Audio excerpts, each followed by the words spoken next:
सभी देशवासियों को जय श्री राम। भाई लोगों, मेरे पिता को ब्रह्म कुमारी संस्था के लोगों ने बंधक बनाकर माउंट आबू में रखा है। ऐसा संदेह मुझे प्रतीत हो रहा है, क्योंकि लगभग 4-5 दिन पहले मेरे पिता ने किसी पब्लिक के दर्शनार्थी व्यक्ति के फ़ोन से बात की थी और मुझसे कहा था कि गाड़ी ले आओ और मुझे यहाँ से ले जाओ, और उन्होंने अपनी परेशानी बताई थी। तो मैंने अपने पिता से कहा कि संस्था वालों से कहो ये आपको लाहौर घर छोड़ जाएंगे। तो हमारे पिता ने कहा कि हम संस्था वालों से बात करते हैं। और उसके 2 दिन बाद जब मैंने फिर संस्था के भाई के एक फ़ोन पर बात की और उनसे कहा कि हमसे हमारी पिताजी से बात करवाओ, तो पहले तो वो आनाकानी करते रहे। कई बार फ़ोन करने के बाद उन्होंने बात करवाई। तो हमारे पिताजी कह रहे हैं कि हम लाहौर नहीं आना चाहते। तो मेरे मन में संदेह हुआ कि हमारे पिताजी ने खुद उधर से फ़ोन करवा के हमसे कहा था कि हमें ले जाओ, गाड़ी ले आओ, और अब पिताजी कह रहे हैं कि हम नहीं आना चाहते। तो ये कहीं ना कहीं कुछ गड़बड़ है, और मुझे तो लगता है कि ये सब पिताजी से कहलवाया जा रहा है। संस्था के लोग उन्हें बंधक बनाए हुए रखे हैं, क्योंकि उसी पब्लिक के व्यक्ति ने मेरी बहन को फ़ोन करके बताया था कि आपके पिता यहाँ परेशान हैं, उन्हें खाना नहीं दिया जाता, केवल दूध मिल जाता है पीने के लिए, और गंदे कपड़े पहने रहते हैं, डले रहते हैं कमरे में, किसी से मिलने जुलने भी नहीं दिया जाता। मेरी बहन ने भी मुझे बताया, और मेरी बहन भी ये बात बता सकती है, बोल सकती है, बोलेगी। तो इससे प्रमाणित तो होता है कि हमारे पिताजी संकट में हैं। कल ब्रह्म कुमारी संस्था माउंट आबू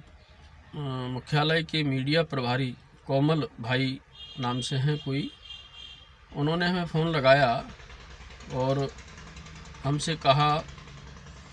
कि आप अपने पिता को ले जाओ, लेकिन तुम्हें यहाँ आकर एक शपथ पत्र बना के देना पड़ेगा। तो हमने उनसे कहा, भाई शपथ पत्र की कहाँ आवश्यकता पड़ रही है, आप लोग हमारे पिता को घर से ले गए थे और हमसे बोल गए थे कि हम उन्हें घुमाने ले जा रहे हैं। संस्था के वरिष्ठ लोगों से तुम्हारी समस्या बताएंगे, तुम्हारे साथ गलत हुआ है, तुम्हारी बहन के साथ गलत हुआ है, तुम्हारी संपत्ति संस्था के कुछ लोगों ने लूटी है, बहन के साथ अन्याय किया है, हम ऐसे लोगों को संस्था से निकलवाएंगे और तुम्हारी हर तरह से मदद करेंगे। ऐसा विश्वास दे के वो ले गए थे। तो हमने कहा वो वापस कहने की बात करके ले गए थे, तो उन्हें वापस घर कर जाना चाहिए, आप करने क्यों नहीं आ रहे। हमारे पास इतनी व्यवस्था नहीं है कि हम 10-15 हज़ार रुपये खर्च करके माउंट आबू राजस्थान गाड़ी लेके जाएं और पिता को ले आएँ, आप लोग यहाँ उन्हें कर जाओ। तो वो भाई हमसे बोलता है, कोमल नाम का व्यक्ति,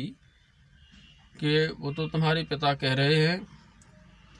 कि हमारा बेटा हमें डंडों से पीटता था, हमें रोटी खाने को नहीं देता था। ये पूरी तरह से निराधार और असत्य बात कोमल भाई द्वारा कही गई, या हमारे पिता से उन्होंने कहलवा के कोई वीडियो भी बनवा लिया होगा, क्योंकि सार्वजनिक सत्य क्या है ये तो पूरा क्षेत्र जानता है। हमारे पिता यदि हमसे परेशान थे या हम उनकी डंडों से पिटाई करते थे, तो वो हमारे घर के सदस्यों से कहते, हमारी 2 बहनें हैं उनसे कहते, हमारे बड़े भाई हैं उनसे कहते, हमारे परिवार के लोगों से, रिश्तेदारों से, हमारे पड़ोसियों से कहते, 8 महीने बाद संस्था के लोग ऐसी बात मुझसे कहलवा रहे हैं, या वो कैसे कह रहे हैं, तो ये पूरा संदेहास्पद मामला है, क्योंकि ये पूरी तरह निराधार असत्य बात और असत्य आरोप लगा के हमारी आवाज़ को दबाने का एक षड्यंत्र ब्रह्म कुमारी संस्था के लोग कर रहे हैं। वो चाहते हैं कि हम माउंट आबू पहुँचें और उनको शपथ पत्र लिख के दें,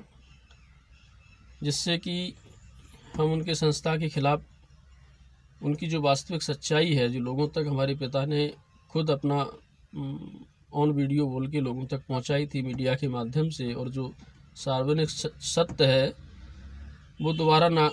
कह पाएँ, ऐसा कुछ वो हमसे लिखवाना चाहते होंगे, ऐसा मुझे लगता है, या मुझे किसी तरह से बुलवा के मेरे साथ कोई षड्यंत्र करना चाहते होंगे।